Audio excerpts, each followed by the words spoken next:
నమస్కారం, చార్మినార్ న్యూస్ కి స్వాగతం. నమస్కారం. బులెటిన్లో ముందుగా హెడ్లైన్స్ చూద్దాం. బ్రహ్మోస్ క్షిపణి మిస్ఫైర్ ఘటన, ముగ్గురు వాయుసేన అధికారులపై వేటు. నేడు కుప్పం వెళ్తున్న చంద్రబాబు, 3 రోజులు అక్కడే మకాం. స్కూలుకి వెళ్లే బాధ తప్పుతుందని 8వ తరగతి చదువుతున్న బాలుని చంపేసిన 10వ తరగతి విద్యార్థి. 2 కిలోల పులస చేప వేలంలో ధర ఎంత పలికిందో తెలిస్తే గుండె గుబేల్. రైతులను సునకాలతో పోల్చిన కేంద్ర మంత్రి అజయ్ మిశ్రా వీడియో వెలుగులోకి. ఈ ఏడాది మార్చిలో మిస్ఫైర్ అయిన బ్రహ్మోస్ సూపర్ సోనిక్ క్రూయిజ్ మిసైల్కు సంబంధించిన ఘటనలో ప్రభుత్వం 3 వాయుసేన అధికారులపై వేటు వేసింది. నియమావళి పాటించకపోవడమే ఇందుకు కారణమని పేర్కొంటూ గ్రూప్ కెప్టెన్తో పాటు 2 వింగ్ కమాండర్లను విధుల నుంచి తప్పించింది. తక్షణమే ఇది అమల్లోకి వస్తుందని ఉత్తర్వుల్లో పేర్కొంది. ఈ ఏడాది 9న పంజాబ్లోని అంబాలా వాయుసేన స్థావరం నుంచి బ్రహ్మోస్ మిసైల్ 1 ప్రమాదవశాత్తు గాల్లోకి లేచి దూసుకుపోయింది. పాకిస్తాన్లోని పంజాబ్ ప్రావిన్స్లో పడింది. ఈ ఘటనలో స్వల్ప ఆస్తి నష్టం జరిగింది. అయితే ప్రాణ నష్టం జరగకపోవడంతో అందరూ ఊపిరి పీల్చుకున్నారు. ఈ ఘటనపై విచారణ కోసం ప్రభుత్వం కోర్ట్ ఆఫ్ ఎంక్వైరీని ఏర్పాటు చేసింది. తాజాగా ఆ కమిటీ ఇచ్చిన నివేదికలో స్టాండింగ్ ఆపరేటర్ ప్రొసీజర్స్లో 3 తేడాలున్నట్లు గుర్తించింది. క్షిపణుల నిర్వహణ విషయంలో నియమావళి పాటించకపోవడమే ఇందుకు కారణమని తేల్చింది. అందుకు 3 అధికారులదే బాధ్యతని పేర్కొంది. నివేదిక ఆధారంగా ఆ 3 అధికారులను విధుల నుంచి తొలగిస్తూ ఉత్తర్వులను జారీ చేసింది. టీడీపీ అధినేత చంద్రబాబు తన సొంత నియోజకవర్గం కుప్పంలో పర్యటించబోతున్నారు. ఈ రోజు కుప్పంకు వెళ్లనున్న ఆయన 3 రోజుల పాటు అక్కడే మకాం వేనున్నారు. ఈ 3 రోజుల పర్యటనలో ఆయన క్లస్టర్, యూనిట్ క్లస్టర్, బూత్ ఇన్ఛార్జీలతో భేటీ కానున్నారు. వారి పనితీరుపై సమీక్ష నిర్వహించనున్నారు. అంతేకాదు పార్టీ సభ్యత్వ నమోదును కూడా సమీక్షించనున్నారు. సభ్యత్వ నమోదులో కుప్పం రాష్ట్రంలోని తొలి స్థానంలో ఉన్న సంగతి గమనార్హం. ముఖ్యంగా ఓటర్ల జాబితాపై పార్టీ శ్రేణులను చంద్రబాబు అప్రమత్తం చేయబోతున్నారు.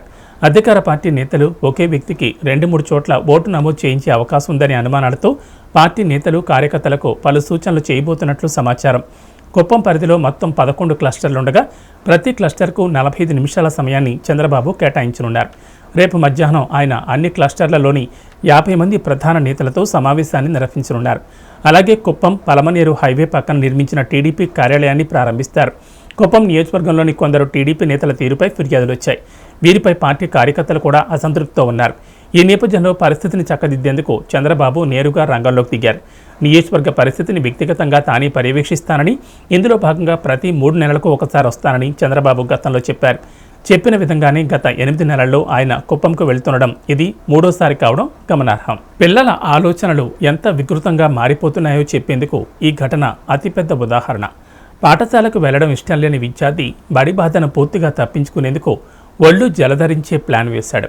ఉత్తరప్రదేశ్లోని గజియాబాద్లో జరిగిన ఈ ఘటన స్థానికంగా కలకలం రేపింది. పూర్తి వివరాలకు వెళితే 10వ తరగతి చదువుతున్న విద్యార్థి అదే పాఠశాలలో 8వ తరగతి చదువుతున్న నీరజ్ కుమార్ను గొంతు కోసి దారుణంగా హత్య చేశాడు. ఆపై నేరుగా పోలీస్ స్టేషన్కి వెళ్లి విషయం చెప్పి తనను జైలుకు పంపాలని కోరాడు. బాలుడు చెప్పింది విని విస్తుపోయిన పోలీసులు తొలుత అతడి మాటలు విశ్వసించుకున్నా ఆ తర్వాత అతడు చెప్పిన ఢిల్లీ మేరట్ ఎక్స్ప్రెస్ వేలో ఓ ప్రదేశానికి వెళ్లి చూసి షాక్ అయ్యారు. అక్కడ నీరజ్ కుమార్ మృతదేహం కనిపించింది. దీంతో నిందితుడైన బాలుడిని అదుపులోకి తీసుకున్నారు. విచారణలో అతడు చెప్పిన విషయాలు విని పోలీసులు విస్తుపోయారు. నిందితుడు, బాధితుడు ఇద్దరూ ఇరుగు పొరుగు వారే. ఆడుకునేందుకు వెళ్దామంటూ నీరజ్ కుమార్ను తీసుకెళ్లిన నిందిత బాలుడు అనంతరం నీరజ్ గొంతు కోసి నేరుగా పోలీస్ స్టేషన్ చేరుకున్నాడు. రక్తపు మడుగులో పడి ఉన్న బాలుని ఆసుపత్రికి తరలించగా అప్పటికే మృతి చెందినట్లు వైద్యులు నిర్ధారించారు.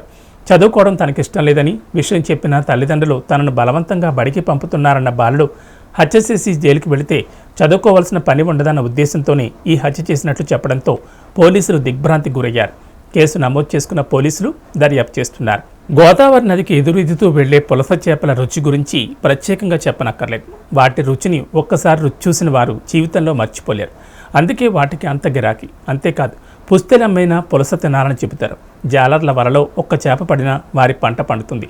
దాన్ని కొనుగోలు చేసేందుకు వందలాది మంది క్యూ కడుతూ ఉంటారు. ఏ ఒక్కరికో దానిని అమ్మలేక వేలం పాటలు నిర్వహిస్తూ ఉంటారు. తాజాగా గోదావరి వరద ఉధృతి తగ్గడంతో మత్స్యకారులకు పులస చేపలు చిక్కుతున్నాయి. దీంతో యానాం మార్కెట్లో వాటి విక్రయాలు మొదలయ్యాయి.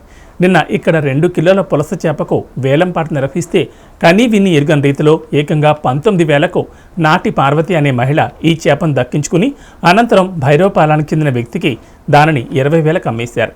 ఈ సీజన్లో ఇదే అత్యధిక ధరని మత్స్యకారులు తెలిపారు. ఐపోలవరం మండలం భైరవపాలెం మొగ వద్ద ఇసుక మేటలు వేయడం వల్ల సముద్రంలో నుంచి గౌతమిపాయలోకి పులసలు చాలా తక్కువగా వస్తున్నట్లు పేర్కొన్నారు. కాగా ఇదే చేప సముద్రంలో దొరికితే దానిని విలస చేప అంటారు.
కేంద్ర మంత్రి అజయ్ మిశ్రా రైతులపై చేసిన వివాదాస్పద వ్యాఖ్యలకు సంబంధించిన వీడియో ఒకటి వెలుగులోకి వచ్చింది.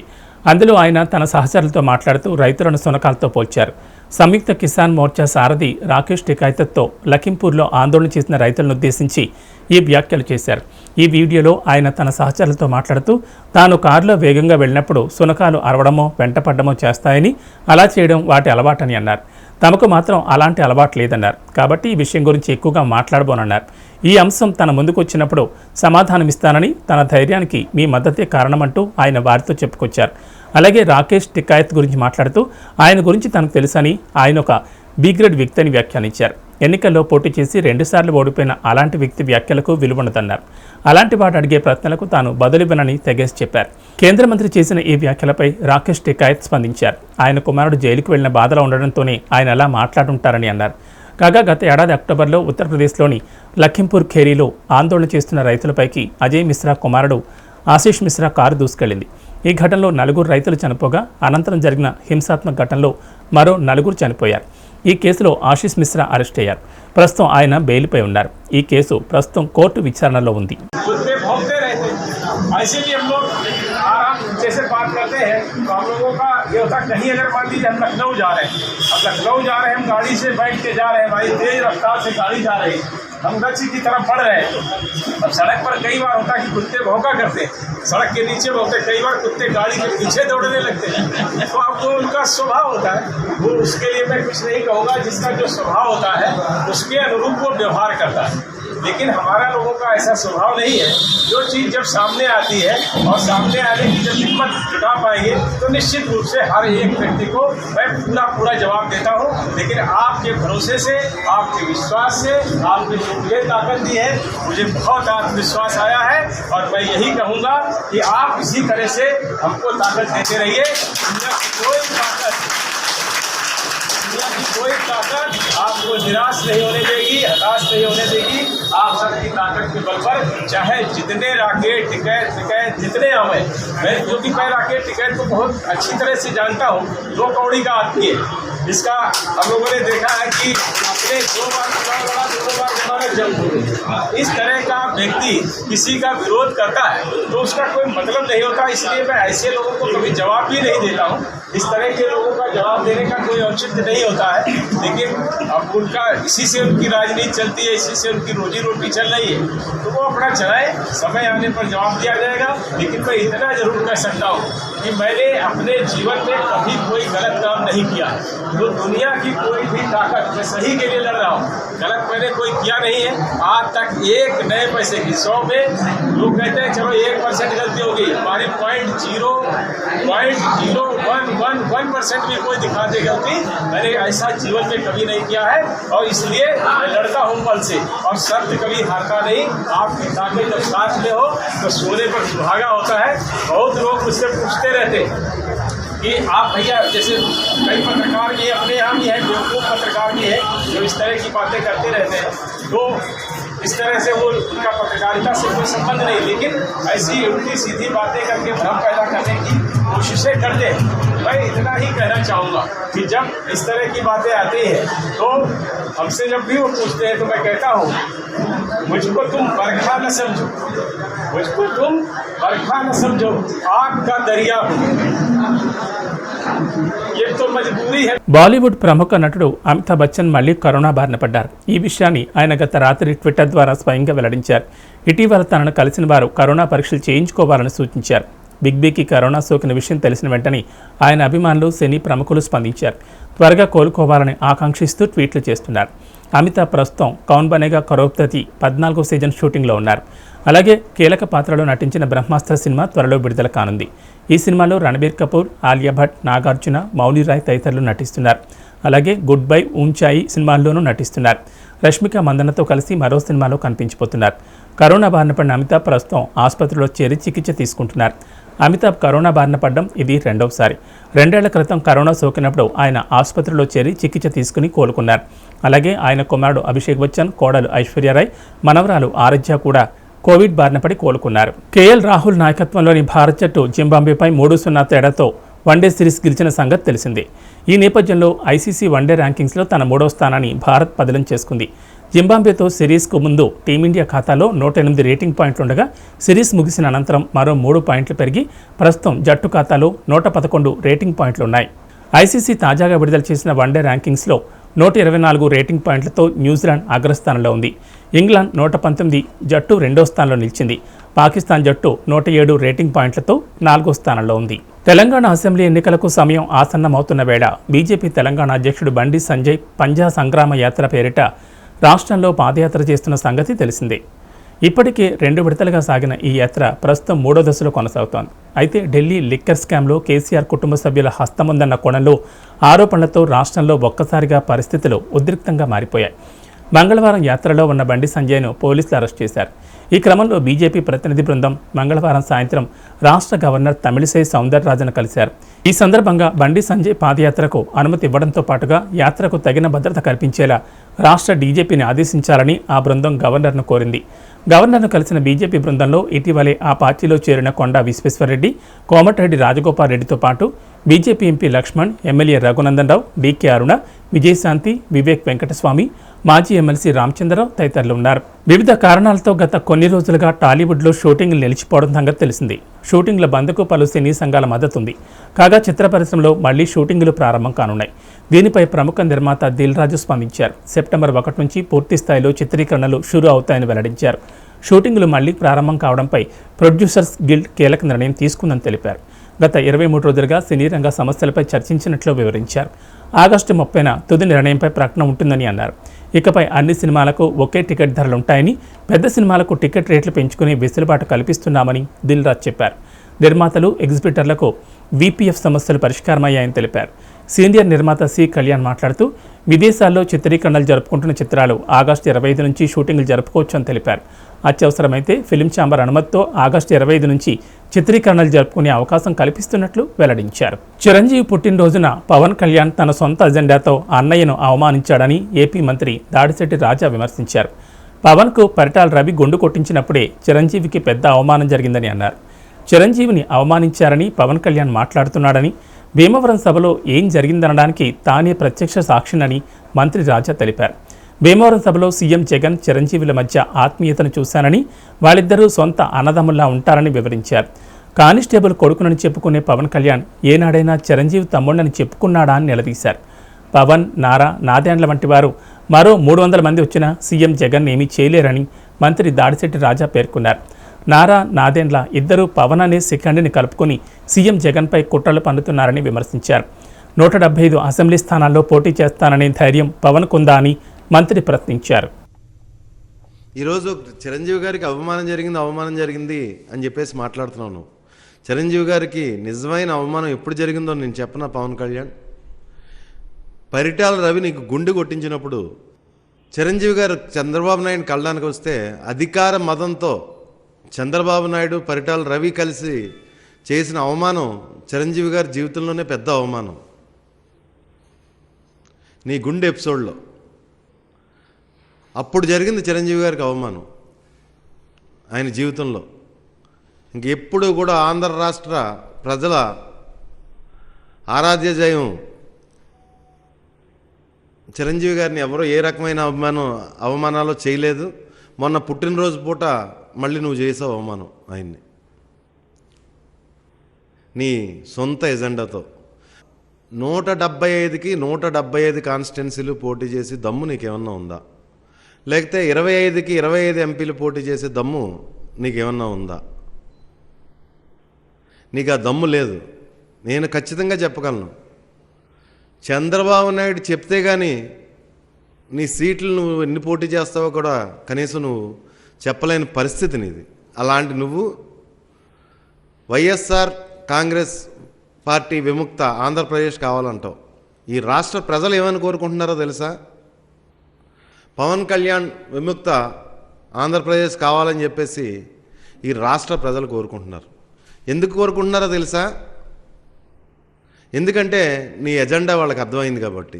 గౌరవ ముఖ్యమంత్రి గారి ఆధ్వర్యంలో గడప గడపకి మన ప్రభుత్వం అనే నినాదంతో ప్రతి గడపకి తిరుగుతూ ప్రజలు ఏ విధంగా స్పందిస్తున్నారో చూస్తుంటే మాకే చాలా ఉత్సాహంగా చాలా ఆనందంగా ఉన్న పరిస్థితి.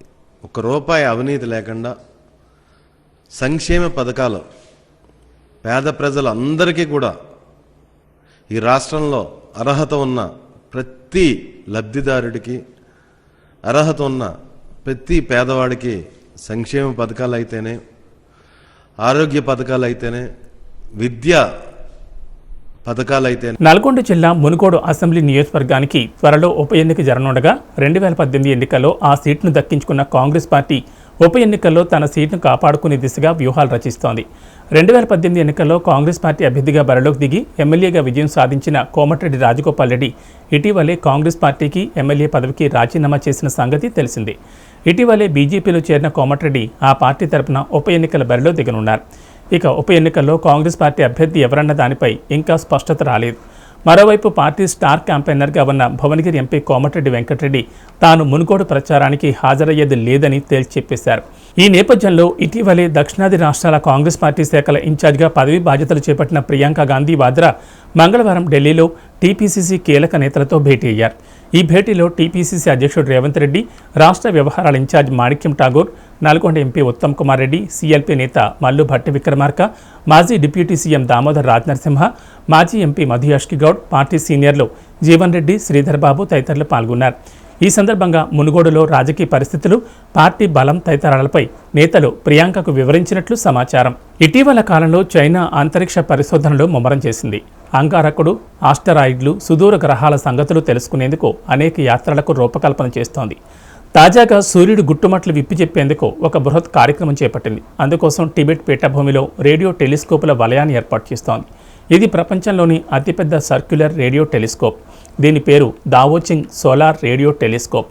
ప్రస్తుతం టిబెట్ పీఠభూమిలో డిఎస్ఆర్టీకి చెందిన పనులు వేగంగా సాగుతున్నాయి. ఇది పూర్తిగా నిర్మాణం జరుపుకున్న తర్వాత 6 మీటర్ల నిడివి గల 313 టెలిస్కోప్ డిష్లు సూర్యుడిపై అధ్యయనం ప్రారంభిస్తాయి. ఈ వందలాది డిష్లతో కూడిన వ్యవస్థ సూర్యుడిలోని కరోనల్ మాస్ ఎజెక్షన్ వ్యవస్థల లోతులను పరిశీలిస్తుంది. సిఎంఈ అంటే ఓ నక్షత్రం నుంచి అకస్మాత్తుగా వెలువడే రేడియో ధార్మిక విస్ఫోటనం. ఇది రోదశలోకి సుదూర ప్రాంతాలకు వ్యాపించగలదు. ఓ పెద్ద నక్షత్రమైన సూర్యుడిలోనూ ఇలాంటి సిఎంఈలు తరచుగా సంభవిస్తూ ఉంటాయి. దీని ప్రభావంతో బిలియన్ టన్నుల ద్రవ్యరాశి ఖగోళంలోకి విడుదలవుతుంది. ఇప్పుడు టిబెట్ పీఠభూమిలో ఏర్పాటు చేస్తున్న రేడియో టెలిస్కోప్ అర్రే ఈ కరోనల్ మాస్ ఎజెక్షన్లకు సంబంధించిన మరింత సమాచారాన్ని సేకరించేందుకు ఉపయోగపడుతుందని భావిస్తున్నారు. ఢిల్లీలో లిక్కర్ స్కామ్కు పాల్పడ్డారంటూ ఆ రాష్ట్ర డిప్యూటీ సీఎం మనీష్ సిసోడియాపై కేంద్ర దర్యాప్తు సంస్థ సిబిఐ కేసు నమోదు చేసిన రోజుల వ్యవధిలోనే ఎన్ఫోర్స్మెంట్ డైరెక్టరేట్ ఈడీ ఆయనపై మనీ లాండరింగ్ ఆరోపణల ఆధారంగా కేసు నమోదు చేసింది. ఈ మేరకు ఈడీ అధికారులు సిసోడియాపై మనీ లాండరింగ్కు పాల్పడ్డారంటూ మంగళవారం కేసు నమోదు చేశారు. ఢిల్లీ ఎక్సైజ్ పాలసీలో తమకు అనుకూలంగా నిబంధనలు మార్చుకున్న సిసోడియా తదితరులు భారీ ఎత్తున అక్రమార్జనకు పాల్పడ్డారంటూ గత వారం సిబిఐ సిసోడియా సహా 14 మందిపై కేసు నమోదు చేసిన సంగతి తెలిసింది. సిబిఐ దాఖలు చేసిన కేసును పరిశీలించిన ఈడీ అధికారులు మంగళవారం సిసోడియాపై కేసు నమోదు చేశారు. అయితే ఎక్సైజ్ పాలసీతో అక్రమంగా సంపాదించారంటూ సిబిఐ కేసు దాఖలు చేయగా ఈడీ మాత్రం మనీ లాండరింగ్కు సిసోడియా పాల్పడ్డారంటూ కేసు దాఖలు చేయడం గమనార్హం. మరోపక్క సిసోడియాపై రాజకీయ కారణాలతోనే సిబిఐ ఈడీల చేత బీజేపీ సర్కార్ కేసులు నమోదు చేస్తోందని ఆప్ ఆరోపిస్తున్న సంగతి తెలిసిందే. ఈ ఆరోపణలపై ఏ తరహా విచారణకైనా తాను సిద్ధమేనని సిసోడియా కూడా స్వయంగా ప్రకటించారు. ఏపీ దేవాదాయ శాఖ కమిషనర్ కార్యాలయం వద్ద ఉద్రిక్తత చోటు చేసుకుంది. మాజీ మంత్రి వెల్లంపల్లి శ్రీనివాసరావు ఇచ్చిన జీవోను అమలు చేయాలంటూ నాయీ బ్రాహ్మణ సంఘం నేతలు ప్రస్తుత దేవాదాయ శాఖ మంత్రి కొట్టు సత్యనారాయణ నిలదీశారు. మంత్రి కారుకు అడ్డుగా పడుకుని ముందుకు కదలనివ్వలేదు. దేవాలయాల్లో పనిచేస్తున్న క్షురకులకు మినిమం స్కేల్ ఇస్తూ సిద్ధం చేసిన జీవోను అమలు చేయాలని డిమాండ్ చేశారు. 10,000 ఫిక్స్డ్ వేతనం తమకు వద్దంటూ దేవాదాయ శాఖ కమిషనర్ కార్యాలయం ముందు బైఠాయించారు. దీంతో మంత్రికి ఇబ్బందికర వాతావరణం ఎదురైంది. నాయీ బ్రాహ్మణ సంఘం నేతలకు సర్ది చెప్పేందుకు ప్రయత్నించారు. జనసేన పార్టీకి 175 సీట్లలో పోటీ చేసే దమ్ముందా అంటూ మంత్రి జోగి రమేష్ చంద్రబాబు దత్తపుత్రుడు అంటూ మాజీ మంత్రి వెల్లంపల్లి శ్రీనివాసరావు వ్యాఖ్యలు చేయడం తెలిసిందే. దీనిపై జనసేన పార్టీ రాజకీయ వ్యవహారాల కమిటీ సభ్యుడు నాగబాబు ఘాటుగా స్పందించారు. వైసీపీలో ఉంటూ పవన్ కళ్యాణ్పై రకరకాలుగా వాగే కేతిగాళ్లకు, జుట్టుపోలిగాళ్లకు, అల్లాటప్ప గోంగూరమ్మలకు తాను 2 చిన్న సవాళ్లు విసురుతున్నానని తెలిపారు. కేతిగాళ్లు, జుట్టుపోలిగాళ్లు, అల్లాటప్ప గోంగూరమ్మలు అన్నానని తప్పుగా భావించొద్దు. ఈ పాత్రలను మన కళారూపాల్లో ఒకటైన తోలుబొమ్మలాట నుంచి తీసుకున్నాను. వైసీపీలో ఉన్న చాలామంది ఎమ్మెల్యేలకు, మంత్రులకు, నేతలకు వెన్నెముకలు లేవు కాబట్టి ఆ పార్టీ తోలుబొమ్మలాట పార్టీయే కదా, అందుకే అలా అన్నాను. అయితే ఒకవేళ వైసీపీలో ఎవరైనా మంచి నాయకులుంటే వారికి ఈ మాటలు వర్తించవు. ఇక ఛాలెంజ్ల విషయానికి వస్తే ముందస్తు ఎన్నికలకు రాకుండా 5 ఏళ్ల పాటు పాలించే దమ్ము మీ వైసీపీకి ఉందా? 5 ఏళ్ల కంటే ముందే ఎన్నికలకు రాబోమని, షెడ్యూల్ ప్రకారమే ఎన్నికలకు వెళతామని మీ నాయకుడితో చెప్పించగలరా? ఆ విధంగా చెప్పే దమ్ము మీ నాయకుడికి ఉందా? రెండో ఛాలెంజ్ ఏంటంటే, మీ నవరత్నాల ధానోస్ రెడ్డికి దమ్ముంటే మా నాయకుడు పవన్ కళ్యాణ్తో చర్చకు రమ్మనని చూద్దాం. మా పేరు పలకడం అతడికి ఇష్టం లేదు కాబట్టి మేం కూడా అతడి పేరు పలకదలుచుకోలేదు. ఈ విషయం 2 వైపులకు వర్తిస్తుంది. మేం ప్రతిపాదించిన ఓపెన్ డిబేట్కు మీ ధానోస్ రెడ్డి వస్తాడా? వైసీపీ పాలనపై జేఎస్పీ అధినేత పవన్ కళ్యాణ్తో చర్చిస్తాడా? ఈ చర్చకు మేం మా నాయకుడిని ఒప్పిస్తాం. మీరు మీ నాయకుడిని ఒప్పించగలరా అంటూ వైసీపీ నేతలకు నాగబాబు సవాల్ విసిరారు. వైసీపీ పార్టీలో ఉన్న కొంతమంది కేతిగాళ్లకి, జుట్టుపోలిగాళ్లకి, అలాటప్ప గోంగూరమ్మలకి 2 చిన్న ఛాలెంజెస్. మీ వైసీపీ ముందస్తు ఎన్నికలకు రాకుండా 5 సంవత్సరాలు పరిపాలించే దమ్ము మీకుందా? మీ నవరత్నాల థానోస్ని మా నాయకుడు పవన్ కళ్యాణ్ గారితో ఆంధ్రప్రదేశ్ పరిస్థితుల మీద, ఆయన పరిపాలన మీద ఓపెన్ డిబేట్కి రమ్మని చెప్పి ఒప్పించగలరా? ఈ 2 టాస్కులు మీ నాయకుడికి చెప్పి ఒప్పించే సత్తా మీకుందా? లేకపోతే ఇక నుంచి నోరు మూసుకొని జనసేనని, పవన్ కళ్యాణ్ గారిని వ్యక్తిగతంగా విమర్శించడం ఉన్న ఏ కొద్దిపాటి వాడికైనా సరే ఇది మీరు వదిలేటువంటి పనికిమాలిన ఫీలర్ని అర్థమవుతుంది. ఈ ఫీలర్లు మానేసి ధైర్యంగా చెప్పండి. ఇవాళ అందరిలోనూ ఈ డౌట్ క్రియేట్ చేశారు కదా, ధైర్యంగా చెప్పండి షెడ్యూల్ ప్రకారం 5 సంవత్సరాల తర్వాత ఎన్నికలకు వస్తామని. కోర్స్ మీరు ఎప్పుడు ఎన్నికలకు వచ్చినా యుద్ధానికి మేము సిద్ధంగా ఉన్నాం. ఓకే, ఈ 2 టాస్కులు ఛాలెంజ్లు చేసి అప్పుడు హలో, వైసీపీ పార్టీలో ఉంటూ పవన్ కళ్యాణ్ని, జనసేన పార్టీని 175 సీట్లలో పోటీ చేసే దమ్ముందా? అలాగే దత్తపుత్రుడు అంటూ రకరకాలుగా వాగే వైసీపీ పార్టీలో ఉన్న కొంతమంది కేతిగాళ్లకి, జుట్టుపోలిగాళ్లకి, అలాటప్ప గోంగూరమ్మలకి 2 చిన్న ఛాలెంజెస్, చిన్న టాస్క్ ఇద్దాం అనుకుంటున్నాను. గమనిక, కేతిగాళ్ళు, జుట్టుపోలిగాళ్ళు, అలాటప్ప గోంగూరమ్మలు అన్నానని తప్పుగా ఫీల్ అవ్వకండి. ఈ పాత్రలు మన ఆంధ్ర సాహిత్యంలోని కళారూపాలైన తోలుబొమ్మలాటలోంచి తీసుకున్నవి. వైసీపీ అంటే ఎలాగో తోలుబొమ్మలాట లాంటి పార్టీ కదా, చాలామంది ఎమ్మెల్యేలకి, మంత్రులకి, నాయకులకి వెన్నెముక లేదు కదా, అందుకనే అలా అన్నాను. చిన్న సవరణ, ఈ మాటలు వైసీపీలో ఉండే మంచి నాయకులకి ఒకవేళ ఉంటే వారికి వర్తించవు. నౌ ఈ ఛాలెంజెస్ ఆర్ టాస్క్స్ ఏంటంటే, మీ వైసీపీ ముందస్తు ఎన్నికలకు రాకుండా 5 సంవత్సరాలు పరిపాలించే దమ్ము మీకుందా? మీ నాయకుడితోటి 5 సంవత్సరాల కంటే ముందు ఎన్నికలకు రాము, షెడ్యూల్ ప్రకారం వస్తామని చెప్పించగలరా? ఒకవేళ మీ నాయకుడు చెప్పగలిగే సత్తా, దమ్ము, ధైర్యం ఉందా? టాస్క్ నెంబర్ 2, మీ థానోస్ రెడ్డిని, అదేనండి మీ నాయకుడు, అతని పేరు పలకడం మాకు కూడా ఇష్టం లేదు. ఎందుకంటే మా పేరు పలకడం అతనికి ఇష్టం లేదు కదా. ఈ యొక్క విషయం 2 వైపులా వర్తిస్తుంది. మీ నవరత్నాల థానోస్ని మా నాయకుడు, జేఎస్పీ ప్రెసిడెంట్ పవన్ కళ్యాణ్ గారితో ఆంధ్రప్రదేశ్ పరిస్థితుల మీద, ఆయన పరిపాలన మీద ఇప్పుడున్నటువంటి దారుణమైన పరిస్థితుల మీద ఓపెన్ డిబేట్కి రమ్మని చెప్పి ఒప్పించగలరా? మీరు మీ నాయకుడు ఎంత గొప్పగా ఆంధ్రప్రదేశ్ని పరిపాలిస్తున్నారో మీ నాయకుడు చెప్పమనండి, మీరు చెప్పండి. మీ పాలన ఎంత దారుణంగా ఉందో, ఎంత చెత్తగా ఉందో మా నాయకుడు వాదిస్తాడు. ఈ ఓపెన్ డిబేట్కి మా వైపు నుంచి పవన్ కళ్యాణ్, మీ వైసీపీ నుంచి మీ తానోస్ రెడ్డి గారిని ఒప్పించండి. మేము కూడా మా నాయకుడిని ఒప్పిస్తాం.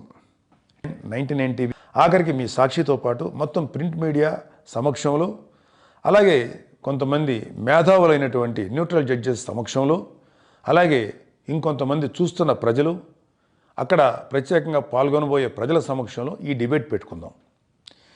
ఈ డిబేట్లో పాల్గొనే సత్తా మీ నాయకుడికి ఉందా? ఉంటే మీరు ఒప్పించగలరా? ఉంటే రాగలరా? రమ్మని చెప్పండి. ఈ 2 టాస్కులు మీ నాయకుడికి చెప్పి ఒప్పించే సత్తా మీకుందా? అసలు మీ నాయకుడికి ఈ డిబేట్కి వచ్చే దమ్ముందా?